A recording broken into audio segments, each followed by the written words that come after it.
Chapter 12. Rachel makes a bad deal. I grabbed Will Solace from the Apollo cabin and told the rest of his siblings to keep searching for Michael Yu. We borrowed a Yamaha FZ1 from a sleeping biker and drove to the Plaza Hotel at speeds that would have given my mom a heart attack. I'd never driven a motorcycle before, but it wasn't any harder than riding a Pegasus. Along the way, I noticed a lot of empty pedestals that usually held statues. Plan 23 seemed to be working. I didn't know if that was good or bad.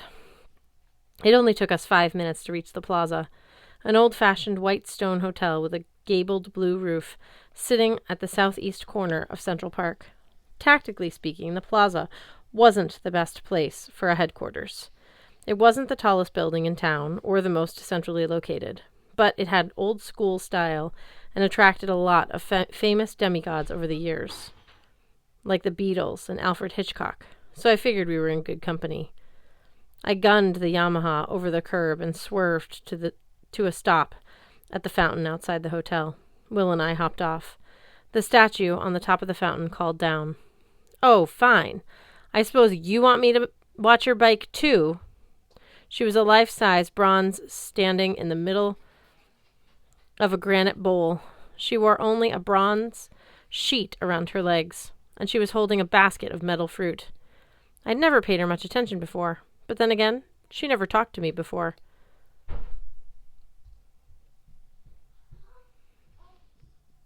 "Are you supposed to be Demeter?" I asked. A bronze apple sailed over my head. "Everyone thinks I'm Demeter," she complained. "I'm Pompona, the Roman goddess of plenty. But why should you care? Nobody cares about the minor gods. If you cared about the minor gods, you wouldn't be losing this war. 3 cheers for Morpheus and Hecate, I say." "Watch the bike," I told her. Pompona cursed in Latin and threw more fruit as Will and I ran toward the hotel. I'd never actually been inside the plaza. The lobby was impressive, with the crystal chandeliers and passed-out rich people, but I didn't pay much attention. A couple of hunters gave us directions to the elevators, and we rode up to the penthouse suites. Demigods had completely taken over the top floors. Campers and hunters were crashed out on sofas, washing up in the bathrooms, ripping silk draperies to bandage their wounds, and helping themselves to snacks and sodas from the minibars. A couple of timber wolves were drinking out of the toilets. I was relieved to see that so many of my friends had made it through the night alive, but everybody looked beat up. "Percy!" Jake Mason clapped me on the shoulder. "We're getting reports." "Later," I said. "Where's Annabeth?" "The terrace. She's alive, man, but..." I pushed past him. Under different circumstances, I would have loved the view from the terrace. It looked straight down onto Central Park. The morning was clear and bright, perfect for a picnic or a hike, or pretty much anything except fighting monsters. Annabeth lay on a lounge chair. Her face was pale and beaded with sweat. Even though she was covered in blankets, she shivered. Selena Beauregard was wiping her forehead with a cool cloth. Will and I pushed through the crowd of Athena kids. Will unwrapped Annabeth's bandages to examine the wound, and I wanted to faint. The bleeding had stopped, but the gash looked deep. The skin around the cut was a horrible shade of green. "Annabeth!" I choked up. She'd taken that knife for me. How could I have let that happen? "Poison on the dagger," she mumbled. "Pretty stupid of me, huh?" Will Solace exhaled with relief. "It's not so bad, Annabeth. A few more minutes and we would have been in trouble, but the venom hasn't gotten past the shoulder yet. Just lie still. Lie still. Somebody hand me some nectar." I grabbed a canteen. Will cleaned out the wound with the godly drink while I held Annabeth's hand. "Ow!" she said. "Ow! Ow!" She gripped my fingers so tight they turned purple, but she stayed still, like Will asked. Selena muttered words of encouragement. Will put some silver paste over the wound and hummed words in ancient Greek, a hymn to Apollo. Then he applied fresh bandages and stood up shakily. The healing must have taken a lot of energy. He looked almost as pale as Annabeth. "That should do it," he said, "but we're going to need some mortal supplies." He grabbed a piece of hotel stationery, jotted down some notes, and handed it to one of the Athena guys. "There's a Duane Reade on 5th. Normally I would never steal." "I would," Travis volunteered. Will glared at him. "Leave cash or drachmas to pay, whatever you've got. But this is an emergency. I've got a feeling we're going to have a lot more people to treat. Nobody disagreed. There was hardly a single demigod who hadn't already been wounded, except me. Come on, guys, Travis Stoll said. Let's give Annabeth some space. We've got a drugstore to visit. The demigods shuffled past us inside. Jake Mason grabbed my shoulder as he was leaving. We'll talk later, but it's under control. I'm using Annabeth's shield to keep an eye on things. The enemy withdrew at sunrise. Not sure why. We've got to look out at each bridge and tunnel. Thanks, man, I said. He nodded. Just take your time. He closed the terrace doors behind him, leaving Selena, Annabeth, and me alone. Selena pressed a cool cloth to Annabeth's forehead. This is all my fault. No, Annabeth said weakly. Selena, how is it your fault? I've never been any good at camp, she muttered. Not like you or Percy. If I was a better fighter, her mouth trembled. Ever since Beckendorf died, she's been getting worse. Every time I looked at her, it made me angry about his death all over again. Her expression reminded me of glass, like she might break any minute. I swore to myself that if I ever found the spy who'd cost her boyfriend his life, I would give him to Mrs. O'Leary as a chew toy. You're a great camper, I told Selena. You're the best Pegasus rider we have. And you get along with people, believe me. Anyone who could make friends with Clarice has talent. She stared at me like I'd just given her an idea. That's it. We need the Ares cabin. I can talk to Clarice. I know I can convince her to help us. Whoa, Selena. Even if you could get off the island, Clarice is pretty stubborn. Once she gets angry, please, Selena said. I can take a Pegasus. I know I can make it back to camp. Let me try. I exchanged looks with Annabeth. She nodded slightly. I didn't like the idea. I didn't think Selena stood a chance of convincing Clarice to fight. On the other hand, Selena was so distracted right now that she would just get herself hurt in battle. Maybe sending her back to camp would give her something else to focus on. All right, I told her. I can't think of anybody better to try. Lights out. Selena threw her arms around me. Then she pushed back awkwardly, glancing at Annabeth. I'm sorry. Thank you, Percy. I won't let you down. Once she was gone, I knelt next to Annabeth and felt her forehead. She was still burning up. You're cute when you're worried, she muttered. Your eyebrows get all scrunched together. You are not going to die while I owe you a favor, I said. Why did you take that knife? You would have done the same for me. It was true. I guess we both knew it. Still, I felt like somebody was poking my heart with a cold metal rod. How did you know? Know what? I looked around to make sure we were alone. Then I leaned in close and whispered, my Achilles spot. If you hadn't taken that knife, I would have died. She got a faraway look in her eyes. Her breath smelled of grapes, maybe the nectar. I don't know, Percy. I just had a feeling you were in danger. Where's the spot? I wasn't supposed to tell anyone. But this was Annabeth. If I couldn't trust her, I couldn't trust anyone. The small of my back. She lifted her hand. Where? Here? She put her hand on my spine and my skin tingled. I moved her fingers to the one spot that grounded me to my mortal life. 1,000 volts of electricity seemed to arc through my body. You saved me, I said. Thanks. She removed her hand, but I kept holding it. So you owe me, she said weakly. What else is new? We watched the sun come up over the city. The traffic should have been heavy by now. But there were no cars honking, no crowds bustling along the sidewalks. Far away, I could hear a car alarm echo through the streets. A plume of black smoke curled into the sky somewhere over Harlem. I wondered how many ovens had been left on when the Morpheus spell hit. How many people had fallen asleep in the middle of cooking dinner? Pretty soon there would be more fires. Everyone in New York was in danger, and all those lives depended on us. You asked me why Hermes was so mad at me, Annabeth said. Hey, you need to rest. No, I want to tell you. It's been bothering me for a long time. She moved her shoulder and winced. Last year, Luke came to see me in San Francisco. In person? I felt like she just hit me with a hammer. He came to your house? This is before we went into the labyrinth. Before, she faltered. But I knew what she meant, before he had turned into Kronos. He came under a flag of truce. He said he only wanted 5 minutes to talk. He looked scared, Percy. He told me Kronos was going to use him to take over the world.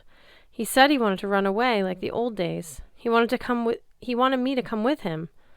But you didn't trust him. Of course not.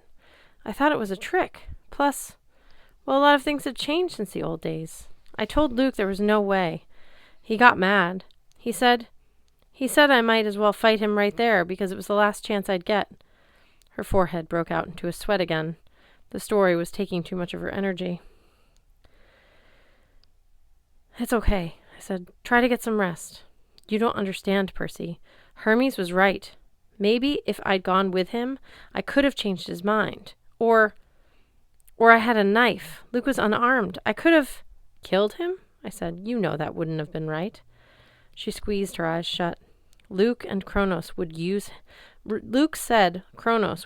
him like a stepping stone. Those were his exact words. He did that, I said. He possessed Luke's body. Kronos would use Luke and become more powerful. But what if Luke's body is only a transition? What if Kronos has a plan to become even more powerful? I could have stopped him. The war is my fault. Her story made me feel like I was back in the sticks, slowly dissolving. I remembered last summer when the two-headed god Janus had warned Annabeth. She would have to make a major choice, and that had happened after she saw Luke. Pan had also said something to her. You will play a great role, though it may not be the role you imagined. I wanted to ask her about the vision Hestia had shown me, about her early days with Luke and Talia. I knew it had something to do with my prophecy, but I didn't understand it. Before I could get up my nerve, the terrace door opened. Connor Stoll stepped through. Percy. He glanced at Annabeth like he didn't want to say anything bad in front of her, but I could tell he wasn't bringing good news. Mrs. O'Leary just came back with Grover. I think you should talk to him. Grover was having a snack in the living room. He was dressed for battle in an armored shirt made from tree bark and twist ties, with his wooden cudgel and his reed pipes hanging from his belt. The Demeter cabin had whipped up a whole buffet in the hotel kitchens, everything from pizza to pineapple ice cream. Unfortunately, Grover was eating the furniture. He'd already chewed his stuffing off a fancy chair, and was now gnawing the armrest. Dude, I said, we're only borrowing the place. Bah! He had stuffing all over his face. Sorry, Percy. It's just Louis the 16th furniture? Delicious. Plus, I always eat furniture when you get nervous. I said, yeah, I know. So what's up?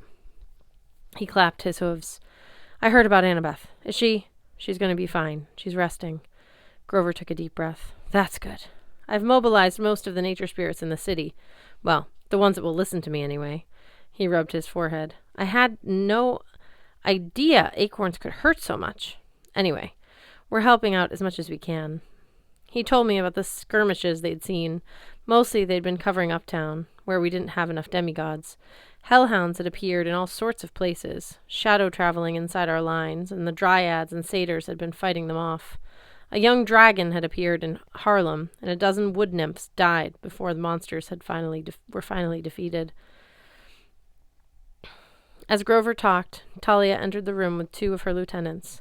She nodded at me grimly, went outside to check on Annabeth, and then came back in. She listened while Grover completed his report, the details getting worse and worse. We lost 20 satyrs and some giants at Fort Washington. Against some giants at Fort Washington, he said, his voice trembling. Almost half my kinsmen, river spirits, drowned the giants in the end, but Talia shouldered her bow. Percy, Kronos' forces are still gathering at every bridge and tunnel, and Kronos isn't the only Titan.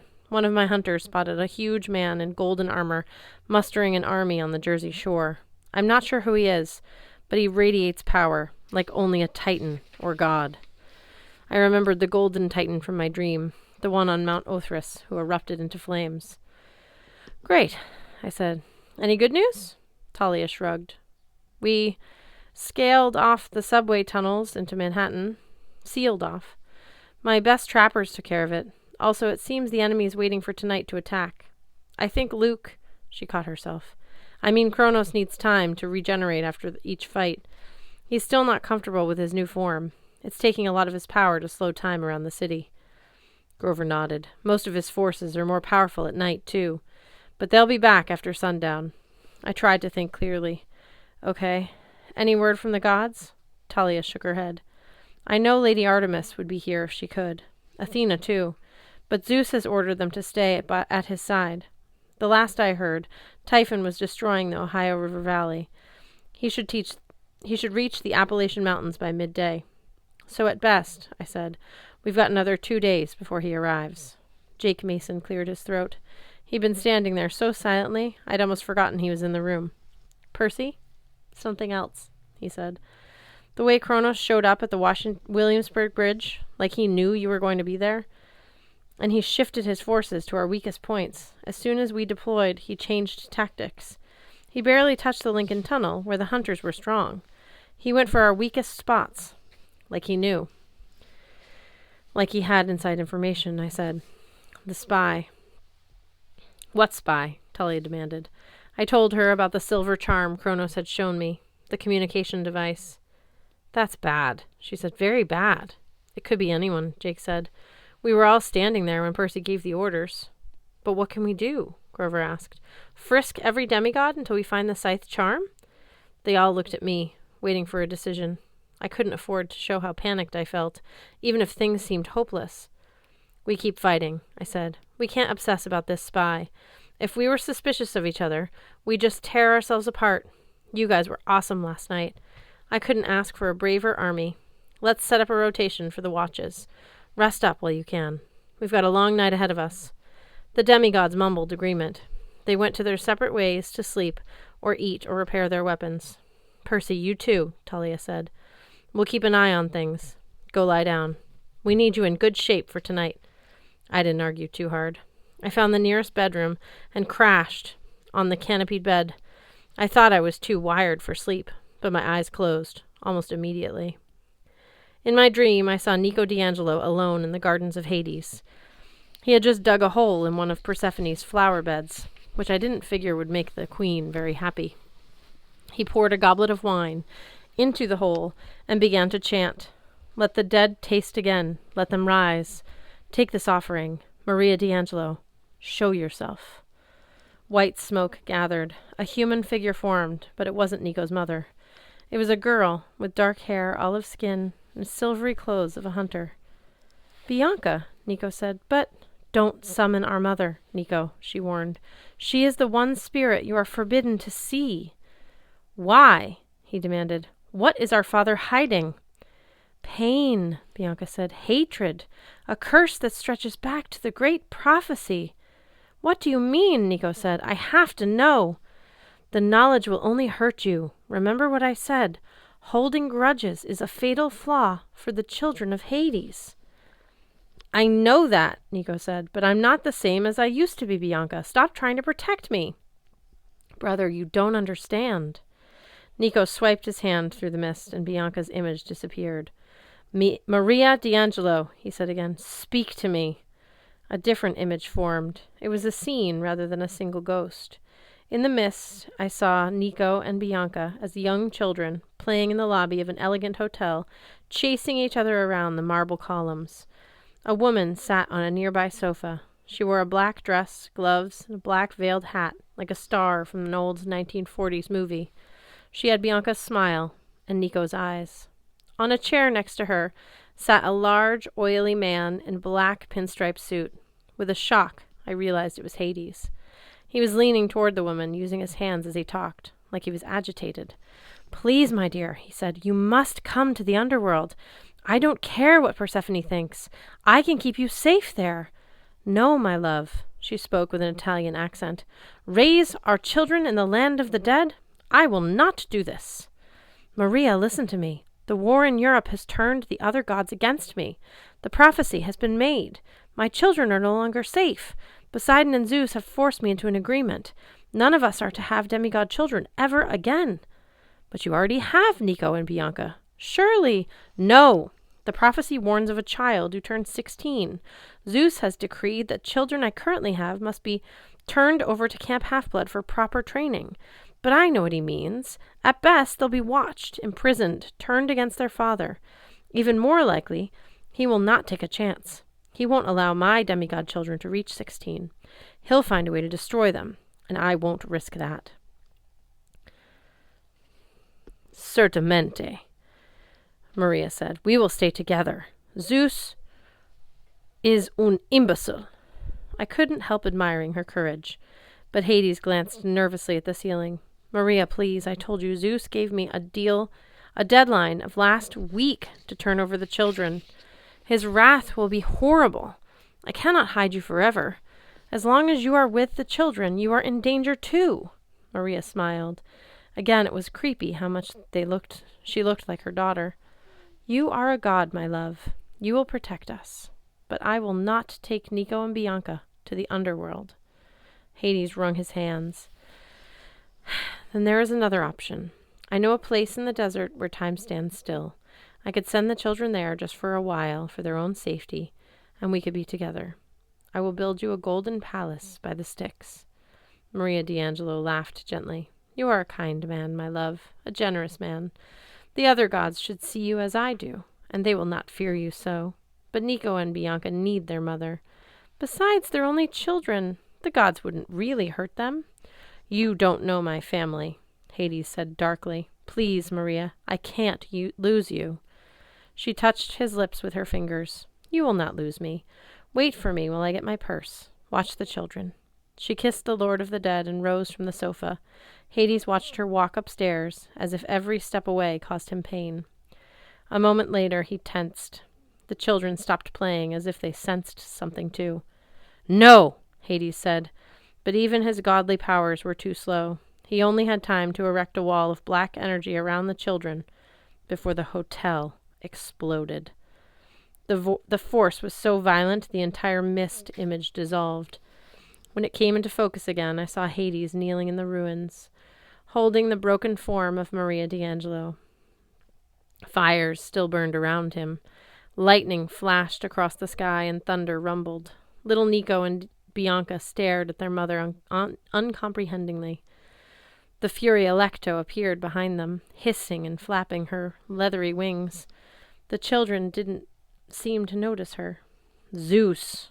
Hades shook his fist at the sky. I will crush you for this. I will bring her back. My lord, you cannot, Alecto warned. You, of all immortals, must respect the laws of death. Hades glowed with rage. I thought he would show his true form and vaporize his own children, but at the last moment he seemed to regain control. Take them, he told Alecto, choking back a sob. Wash their memories clean of Leth, and bring them to the Lotus Hotel. Zeus will not harm them there. As you wish, my lord, Alecto said. And the woman's body? Take her as well, he said bitterly. Give her the ancient rites. Alecto, the children, and Maria's body dissolved into the shadows, leaving Hades alone in the ruins. I warned you, a new voice said. Hades turned. A girl in a multicolored dress stood by the smoldering remains of the sofa. She had short black hair and sad eyes. She was no more than 12. I didn't know her, but she looked strangely familiar.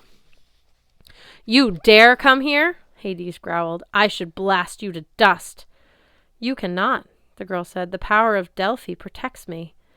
With a chill, I realized I was looking at the oracle of Delphi, back when she was alive and young. Somehow seeing her like this was even spookier than seeing her as a mummy. You've killed the woman I loved, Hades roared. Your prophecy brought us to this. He loomed over the girl, but she didn't flinch. Zeus ordained the explosion to destroy the children, she said. Because you defied his will, I had nothing to do with it. And I did warn you to hide them sooner. I couldn't. Maria wouldn't let me. Besides, they were innocent. Nevertheless, they were your children, which makes them demigods. Even if you put them away in the Lotus Hotel, you only delay the problem. Nico and Bianca will never be able to rejoin the world lest they turn 16, because of your so-called great prophecy. And you have forced me into an oath to have no other children. You have left me with nothing. I foresee the future, the girl said. I cannot change it. Black fire lit in the god's eyes, and I knew something bad was coming. I wanted to yell at the girl to hide or run. Then, Oracle, hear the words of Hades, he growled. Perhaps I cannot bring back Maria. Nor can I bring you to an early death. But your soul is still mortal. I can curse you. The girl's eyes widened. You would not. I swear, Hades said, as long as my children remain outcasts, as long as I labor under the curse of your great prophecy, the Oracle of Delphi will never have another mortal host. You will never rest in peace. No other will take your place. Your body will wither and die, and still your oracle spirit will be locked inside you. You will speak your bitter prophecies until you crumble to nothing. The oracle will die with you. The girl screamed, and a misty image was blasted into shreds. Nico fell to his knees in Persephone's garden, his face white with shock. Standing in front of him was a real Hades, towering in his black robes and scowling down at his son. And just what, he asked Nico, do you think you're doing? A black explosion filled my dreams. Then the scene changed. Rachel Elizabeth Dare was walking along a white sand beach. She wore a swimsuit and a t-shirt wrapped around her waist. Her shoulders and face were sunburnt. She knelt and began writing in the surf with her finger. I tried to make out the letters. I thought my dyslexia was acting up until I realized she was writing in ancient Greek. That was impossible. The dream had to be false. Rachel finished writing the few words and muttered, "What in the world?" I can read Greek, but I only recognized one word before the sea washed it away. My name, Perseus. Rachel stood abruptly and backed away from the surf. "Oh, gods," she said, "that's what it means." She turned and ran, kicking up sand as she raced back to her family's villa. She pounded up the porch steps, breathing hard. Her father looked up from his Wall Street Journal. "Dad!" Rachel marched up to him. "We have to go back." Her dad's mouth twitched, like he was trying to remember how to smile. "Back? We just got here. There's trouble in New York. Percy's in danger." "Did he call you?" "No, not exactly. But I know. It's a feeling." Mr. Dare folded his newspaper. "Your mother and I have been looking forward to this vacation for a long time." "No, you haven't. You both hate the beach. You're just too stubborn to admit it." "Now, Rachel, I'm telling you something is wrong in New York. The whole city, I don't know what exactly, but it's under attack." Her father sighed. "I think we would have heard something like that on the news." "No," Rachel insisted, "not that kind of attack. Have you had any calls since we got here?" My father frowned. "No. But it is the weekend, in the middle of the summer." "You always get calls," Rachel said. You've got to admit that's strange." Her father hesitated. "We can't just leave. We've spent a lot of money." "Look," Rachel said, "Daddy, Percy needs me. I have to deliver a message. It's life or death." "What message?" "What are you talking about?" "I can't tell you." "Then you can't go." Rachel closed her eyes like she was getting up the courage. "Dad, let me go, and I'll make a deal with you." Mr. Dare sat forward. Deals were something he understood. "I'm listening." "Clarion Ladies Academy. I'll go there in the fall. I won't even complain. But you have to get me back to New York right now." He was silent for a long time. Then he opened his phone and made a call. "Douglas, prep the plane. We're leaving for New York." "Yes, immediately." Rachel flung her arms around him, and her father seemed surprised, like she'd never hugged him before.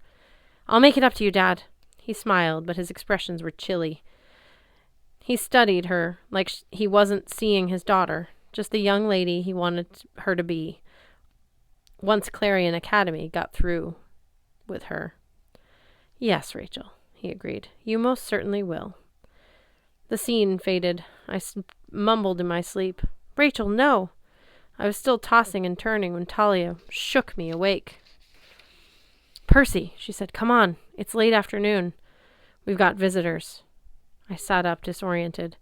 The bed was too comfortable, and I hated sleeping in the middle of the day. "Visitors?" I said. Talia nodded grimly. "A Titan wants to see you under a flag of truce. He has a message from Kronos."